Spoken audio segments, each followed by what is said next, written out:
গ্রামীণ কল্যাণের 2017 সালে 650 কোটি টাকার মতো একটা ট্যাক্সের সরকার ধরতে পারে যে ট্যাক্স এখানে ফাঁকি হয়েছে, তো সেই টাকাটা দাবি করে একটা চিঠি দেয়। আমাদের পক্ষে রায় হয় তাহলে আমরা হয়তো সরকার আরো 600 কোটি টাকা ট্যাক্স পাবে। গ্রামীণ কল্যাণের 2012-13 অর্থ বছর থেকে 2016-17 অর্থ বছর পর্যন্ত এই কয়টি অর্থ বছরের ফাইল 120 ধারার অধীনে রিওপেন করা হয়েছিল, পুনর্উন্মোচন যেটাকে বলে, রিওপেন করা হয়েছিল।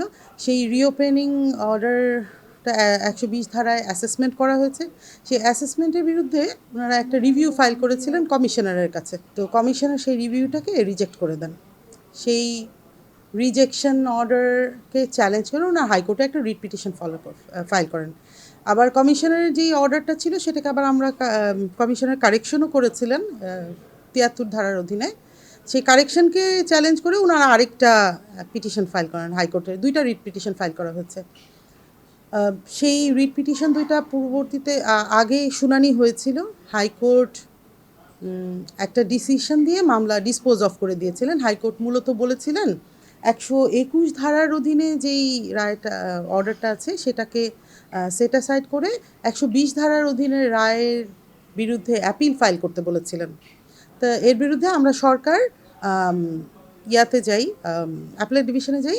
অ্যাপেলেট ডিভিশন এই মামলাটা আবার হাইকোর্টে অন মেরিট শুনানি করতে বলে দেন। সেই দুইটা মামলায় আজকে হাইকোর্টে শুনানি শুরু হয়েছে।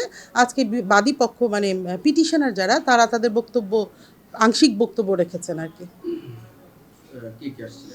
আজকে বাদী পক্ষে ছিলেন সর্দার জিনাত আলী স্যার এবং আম্বার আলী, লার্নেড অ্যাডভোকেট সর্দার জিনাত আলী এবং আম্বার আলী। এইটা তো ঘটনাটা যেটা ছিল সেটা ছিল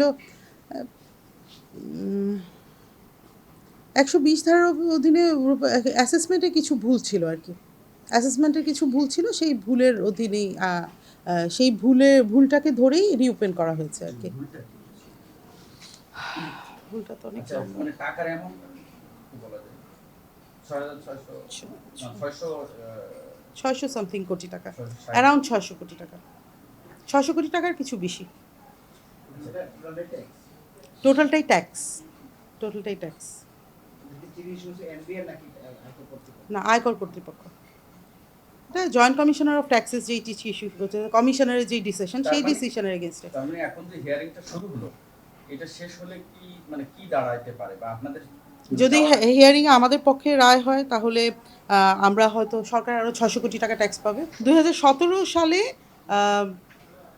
নিরাপদ 650 কোটি টাকার মতো একটা ট্যাক্সের আমরা সরকার ধরতে পারে যে ট্যাক্স এখানে ফাঁকি হয়েছে, তো সেই টাকাটা দাবি করে একটা চিঠি দেয় এবং প্রিভিয়াস ফাইল যে আগের বছর অর্থ বছরের ফাইলগুলো ওপেন করার জন্য একটা চিঠি দেয়।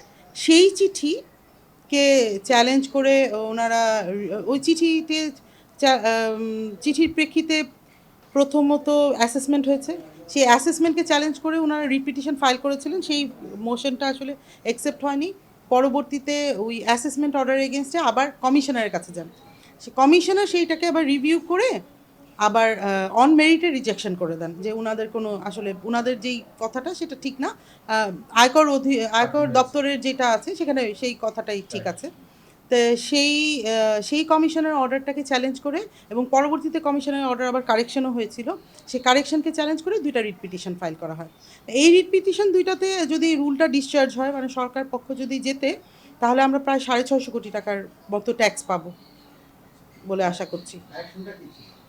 কারেকশনটা ছিল যে কোনো আয়কর মামলা ফাইল করার ক্ষেত্রে একটা রিপোর্ট দেওয়া লাগে, সেটা হচ্ছে যে এইখানে অ্যাডমিটেড ট্যাক্স বা যেটা আমরা স্বীকার করা ট্যাক্সটা পরিশোধিত কিনা, মানে যেই তথ্যটা একজন অ্যাসেসি জমা দিচ্ছেন উনার দেওয়া তথ্যের ভিত্তিতে যেই ট্যাক্সটা অ্যাডমিটেড সেই ট্যাক্সটা উনি জমা দিয়ে তারপর কিন্তু ফাইলটা জমা দেন, মানে অ্যাডমিটেড ট্যাক্সটা জমা দিতে হয়। পরবর্তীতে আবার ডিসিটি হয়তো কারেকশন করেন, ট্যাক্স বাড়ে বা কমে সেটা ডিফারেন্ট কথা, কিন্তু যেটা স্বীকৃত দায় সেই স্বীকৃত দায়টা পরিশোধ করে ফেলতে হয়।